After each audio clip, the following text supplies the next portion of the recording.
4 de juny, 16:45. Historiat de la investigació número 263. En breus m'arribarà l'informe de la nova... Bon dia, Lucy. Et deixo aquí l'informe del meu cas i les anàlisis del Dr. Seward. Bé, merci. Ara m'hi poso. Adéu. Comencem. Dona blanca, 26 anys. Causa de la mort, natural. Natural? Procedent de Romania. Presenta hematomes i 2 marques al coll. Són marques molt precises, profundes i de poc diàmetre. Presenta signes de forcejament a un animal.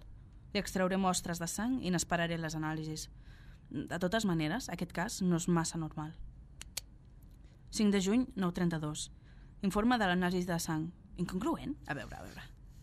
3 tipus d'ADN? Però és que, què vol dir això? No, si al final ho hauré de fer jo. 5 de juny, 22:40. Avui m'hauré de quedar fins tard. Les anàlisis eren correctes. Bé, tot el correcte que pugui ser una persona que dona 3 tipus d'ADN. Sort que no em sent ningú, perquè és que això és de bojos. Li hauré de practicar una bona autòpsia per poder, no sé... Merda!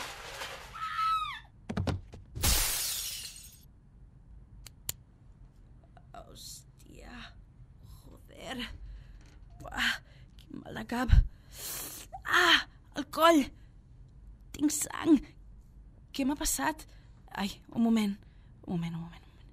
I el cadàver? Ahir? No era mort? No era mort! Però què collons? No és possible! El mort s'ha aixecat i m'ha atacat! Va, Lucy, concentra't! Reprenem les notes de veu. Tot això ha de tenir una explicació científica. 6 de juny, 7:56. Quin dia més estrany. La claror em molesta. Amb prou feines ni puc obrir els ulls. Bé, posem-s'hi. A veure, m'he netejat bé la ferida del coll i ben bé semblen 2 incisions molt profundes. Déu meu. Hem anat a fer unes anàlisis de sang i n'estic esperant els resultats. Me'n vaig estirar-me una estona. M'he pres un cafè i no m'ha fet cap efecte. Estic destrossada. 6 de juny... 7:30. És que he dormit tot el dia. Però ara em sento molt millor. A veure, les anàlisis de sang... Bé, així podem seguir. Leucòcits B, hormones torno... I això? Què vol dir que no hi ha resultats d'eritròcits? No pot ser. Això vol dir que si tinc alguna cosa. Preferiria haver-me tornat boja. Què haig de fer amb un cadàver que se m'ha escapat? Res no em dóna cap pista a seguir. Què li devia haver passat a aquesta noia? Per què va morir? Sembla un virus estrany que modifica la sang i t'acaba matant. No pot ser. Encara no li he trobat causa de mort.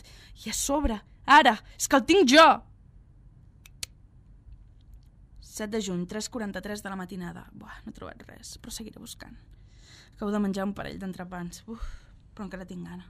A aquesta hora no trobaré res obert i a sobre no tinc gens de son. Suposo que acabarem arrasant amb la puta màquina del passadís. Fa dies que no passo per casa, però no.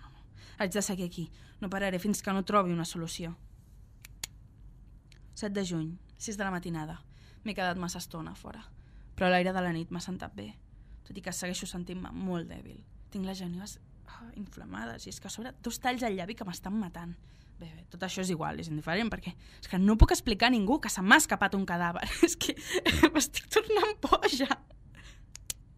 9 de juny, 4:12. Estic farta de llibres que no em donen cap solució. Au! Merda! M'he tallat! Hòstia puta, que em surt sang, merda! Sang! La sang és la vida. Necessito més sang. Sang! Bé, m'he tornat un monstre. He anat al banc de sang i he begut fins a saciar-me. Ara em sento bé, viva, amb energia, amb vitalitat. És com si una nova sensació recorregués les meves venes. Ja no sóc la mateixa. He canviat. Ara em sento més forta. És com haver tornat a néixer. 11 de juny, 20:40 o així, no sé. I què faig jo ara sense sang? Merda, però és que, a més, és que em fan mal les dents. Em noto els ullals llargs. Ara necessito més sang. I d'on la puc treure? Lucy, necessito que vinguis un moment a...